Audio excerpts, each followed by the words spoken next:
রবি Das RFDIDAS রবি দাস সমাজ TV বলে আমাদের ইউটিউবে একটা চ্যানেল আছে। সেখানে আমাদের রবি দাস সমাজের এই ইতিহাস, হিস্ট্রি, কালচার, কোথায় কি আছে না আছে, এই সমস্ত বিষয়গুলো নিয়ে বিভিন্ন লোক মারফত আমরা নিজেরা যারা বয়োজ্যেষ্ঠ মানুষ আছে, গুণী গুণী ব্যক্তি আছে, তাদের কথা মতামত, অনেক কিছু দেখার জিনিস, আমাদের সমাজে যেগুলো গর্বের জিনিস, সেগুলো সেখানে তুলে ধরার একটা চেষ্টা করা, ওটাকে দেখার চেষ্টা করবে। আর যত সম্ভব মানুষকে ওই চ্যানেলগুলোকে যুক্ত করে সবার কাছে যাতে সহজে শর্ট টাইমে পৌঁছে দেওয়া যায়। কেউ বাড়ি বসেই কেন, ঘুম থেকে উঠেই যেন একটা নিউজ দেখতে পাই, কারণ প্রত্যেকের কাছে যাওয়ার সহজ পদ্ধতি এখন কিন্তু ডিজিটাল মিডিয়া, এটাকে আমাদের সঠিকভাবে ব্যবহার করা শিখতে হবে। দ্বিতীয়ত ফেসবুক তো আছেই, সেখানে নিজেদেরকে কমিউনিটি তৈরি করতে হবে। তৃতীয়ত এবার আমি যখন আসি, ধর্মের বিষয়টা যাবো না বলেছি, কিন্তু একটা জিনিস আমি গুরুজির পক্ষ থেকে আপনাদেরকে বলে নিজেরা আপনার বিষয়টা উপলব্ধি করবেন যে আমরা কোন স্থিতিতে আছি, আমরা কোন ধর্মটা পালন করছি। প্রত্যেককে অনুরোধ করবো, পিছনে যে দেওয়ালটা আছে ওখানে একটা দেখুন ছবি লাগানো আছে, আর তিনজন দাঁড়িয়ে আছে। ছবিটা কার ছবি বলতে পারবেন? শ্রীরাম, সীতা আর লক্ষ্মণ, তাই তো? রাম, লক্ষ্মণ, সীতা আমাদের প্রত্যেকের আরাধ্য দেবতা, তাই না? আমি ওখান থেকে ছোট্ট একটা উদাহরণ না, ওইটা নিয়েই কথা বলতে চাইছি 2 মিনিটে জাস্ট। আমরা কোন দেবকে পূজা করছি? আমাদের তো সনাতন ধর্মে হাজার হাজার লক্ষ লক্ষ দেব দেবী। আমাদের দেবতা সন্তুষ্ট করতে গিয়ে আমরা নিজেরাই অসন্তুষ্ট হয়ে যাই মাঝে মাঝে। কাকে ছেড়ে কাকে সন্তুষ্ট করব, আর কোন ফুল কারে দেব, তাই না? এখন ঘটনা হচ্ছে, এই যে রাম, লক্ষ্মণ আর সীতা মাতা ওখানে আছে, আমাদের প্রত্যেকের হৃদয়ে মনের মধ্যে শ্রদ্ধা ভক্তি ওনার প্রতি আমাদের আছে না? প্রত্যেকের আছে আমাদের, একদম মন খুলে ওনাকে আমরা ভক্তি করছি। এক কথা চিনে গেছি, ওটা রাম, ওটা সীতা, ওটা লক্ষ্মণ।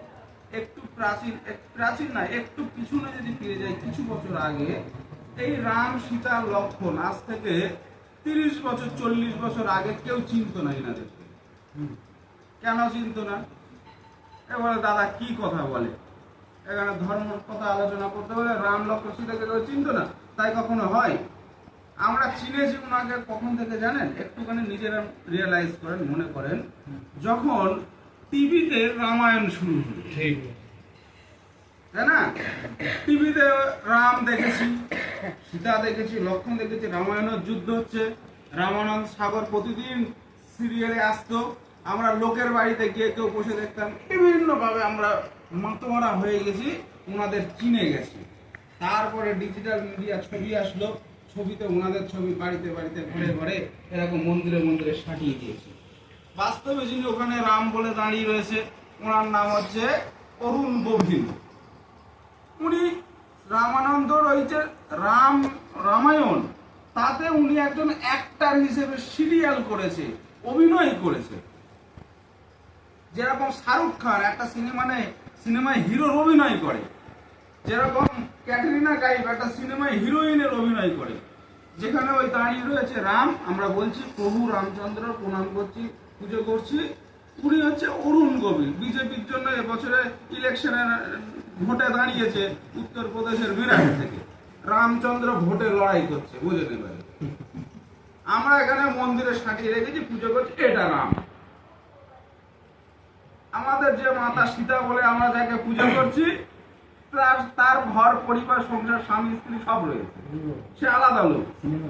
যে লক্ষ্মণ দেখছি, তারও ঘর পরিবার আলাদা। তাহলে ওটা কি সেই রাম? আমরা যে রামকে পুজো করি, ওটা কি সেই মাতা সীতা? কিন্তু আমরা এক কথা চিনি যে এটা রাম, এটা সীতা, প্রণাম করছি, পুজো করছি। পুজোটা আমাদের কোথায় চলে গেল দেখেন?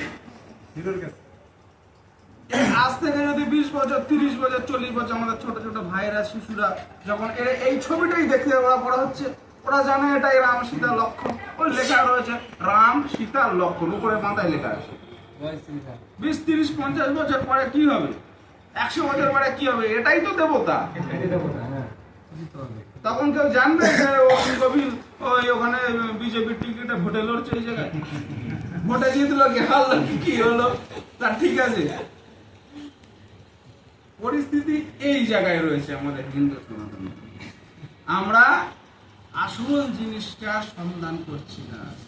গুরুজি এইরকম ধরে ধরে মানুষকে কোথায় ঈশ্বর পাবো, কোথায় গিয়ে সেই ঈশ্বরকে খুঁজে নিয়ে আসবো, ঈশ্বরের কোথায় পেয়ে আমাদের জীবনকে উদ্ধার করবো, মুক্তি করবো, সেই সঠিক সিদ্ধান্তটা মানুষকে চিনতে শিখিয়েছে, বুঝতে শিখিয়েছে।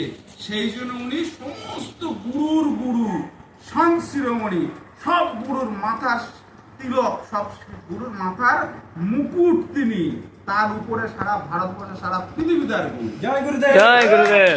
জয় গুরুদেব, জয় গুরুদেব, জয় গুরুদেব। আমরা সেই গুরুর আশ্রয়ে আজকে বসে আছি, সেই গুরুকে আমরা বুকের মধ্যে নিয়ে বসে আছি, সেই গুরুর নাম আমাদের নামের সঙ্গে লিখে রেখে দিয়েছি। তাহলে আমরা বারবার কথায় কথায় বলি না যে গুরু ব্রহ্মা, গুরু বিষ্ণু, গুরু দেব মহেশ্বর, সবাই তো জানি। বারবার বলছি গুরু ব্রহ্মা, গুরু বিষ্ণু, মানে গুরুই ব্রহ্মা, গুরুই বিষ্ণু, গুরুই মহেশ্বর, তাই তো? আবার সেই বিষ্ণু পুজো করতে যাচ্ছি, এই মহেশ্বরের পুজো করছি, এই পুজো করছি, আমরাই বলছি এগুলো, আবার আমরা ওইগুলোই করছি, তাই তো? গুরুই তো সব, গুরু ছেড়ে ভাই কোথায় যাবে? সবাই একই কথা বলে, আপনার বাড়িতে ইস্কন আসবে, আপনার বাড়িতে অনুকূল চন্দ্র আসবে, বিভিন্ন ধরনের দেব দেবী নিয়ে সব গুরুরা আসবে, এসে ওরাও একই কথা বোঝাবে, বলে ওদের দলের গুরুগুলো আপনার গুরু মানবে, তাই তো? আমাদের লোকগুলো তাদেরকে গুরু মেনে তাদের সঙ্গে সৎসঙ্গ করে থাকছে। আমার ঘরে কি গুরু নেই? পৃথিবীতে এমন কোন দেশ নেই বর্তমানে যে দেশে গুরুজির কোনো মন্দির নেই। আমেরিকার মতো দেশে 30টা মন্দির, ইংল্যান্ডের মতো দেশে 27টা মন্দির, বিশ্বের ইউরোপের প্রতিটা দেশে সোনার মন্দির তৈরি হচ্ছে গুরুজির জন্মস্থান মিটে বেনারস। অলিতে গলিতে আজকে চামার জাতির মানুষ, রবিদাস মানুষ বাংলাদেশে এত পরিমাণে আছে কেউ জানেই না। আমরা মনে করি কেউ নেই রবিদাস বাংলাদেশে, সব মুসলিম হয়ে গেছে, ইসলাম, তাই তো? কিন্তু ঘটনা হচ্ছে আমরা জানি না বলে এমন তো না যে এখানে রবিদাস নেই, ঋষি নেই, আছে। আমাদের খুঁজে বার করতে হবে, আমাদের মধ্যে সেই সোনার ভান্ডার আছে। এখন ঘটনা হচ্ছে অনেক রাত হয়ে গেছে, এই বিষয়ে অনেক আলোচনা করা যায়, দরকার নেই। আমি শুধু বলবো আমাদের চামার জাতির অনেক গৌরবময় আছে। সেই মুচি চামার এই আমাদের যে পিছিয়ে রাখা হয়েছে, অন্ধকারে পড়ে আছি, এই জাতিকে একত্রিত করতে গেলে ইয়াং জেনারেশন সহ প্রত্যেককে আমাদের দায়িত্ব নিতে হবে। যে কজন আজকে এই রাত 12টার সময় মিটিংয়ে খাওয়া দাওয়া, বাড়ি যাওয়ার চিন্তা ভাবনা ভুলেই পড়ে রয়েছি, এই কজন আজকে শপথ নেব যে ভবিষ্যতে আমরা যেখানে যেখানে আমার আত্মীয় স্বজন, পরিজন, পরিচিত যেখানে আছে, তাকে সঠিক দিশা, লক্ষ্য দেখানোর পথ আমরা এখান থেকে নিয়ে গিয়ে দায়িত্ব নেব। দাদা কবে ইয়ে থেকে ভারত থেকে আসবে, দাদা কবে ঢাকা থেকে আসবে, ও কোথায় ওখান থেকে আসবে, কে কবে তো আমাকে ডাকলো, কে না ডাকলো, কে খবর দিল, কে খবর দিল না, খবর দেওয়ার দায়িত্ব, নেওয়ার দায়িত্ব তোমার নিতে হবে। তবেই তো আমরা একসঙ্গে একটা নতুন সমাজ গঠন করার কাজ চলছে। সারা পৃথিবী জুড়ে আমরা রয়েছি, আর বাংলাদেশের জুড়ে আমরা রয়েছি। আমি বেশি কথা আজকে আর বলতেই চাচ্ছি না, অনেক রাত হয়ে গেছে। এই জিনিসগুলো আপনাদের সামনে, আপনাদের হাতে আমি শুধু তুলে দিতে চাইছি। এগুলো খুব সংক্ষিপ্ত পরিমাণে আমরা নিয়ে এসেছি, কারণ ইন্ডিয়া থেকে বয়ে বয়ে নিয়ে আসা খুব মুশকিল হয়ে যাচ্ছে। কিছু সংখ্যক নিয়ে এসেছি, ঢাকাতে এখনো কিছু আছে বিশিষ্ট লোক যারা সমাজকে নিয়ে খুব সচেতন করছে। নিজেদের মধ্যে একটু ভাগাভাগি করে এই মুহূর্তে পড়ুন, ভাগাভাগি কর, কারণ আমাদের পর্যাপ্ত নেই, আমরা আনতে পারি না। ভবিষ্যতের চেষ্টা করছি বাংলাদেশ থেকে প্রকাশ করে ম্যাক্সিমাম লোকের কাছে আমরা যাতে পৌঁছে দিতে পারি। আজকে আমি এইগুলো তুলে দিয়ে যাচ্ছি আপনাদের হাতে। আপনারা নিজেরা নিজেদের মধ্যে এখানে একটা সেট রাখলেন, মাঝে মধ্যে একজন পড়ে আর একজনকে পড়ালেন, কি প্রয়োজন হলে কিছু জেরক্স করিয়ে নিলেন। এইভাবে আমাদের কিন্তু এই মহা আন্দোলনের সঙ্গে যুক্ত হয়ে সমাজকে একটা মুক্তির দিশা দিতে হবে। এই বলে আমি সংক্ষিপ্ত বক্তব্য শেষ করলাম। আমার ফোন নাম্বার সবার কাছে আছে কম বেশি, প্রয়োজনে আমাদের হোয়াটসঅ্যাপ গ্রুপ নিজেরাও আপনারা করতে পারেন, সেখানেও যোগ করে নেবেন।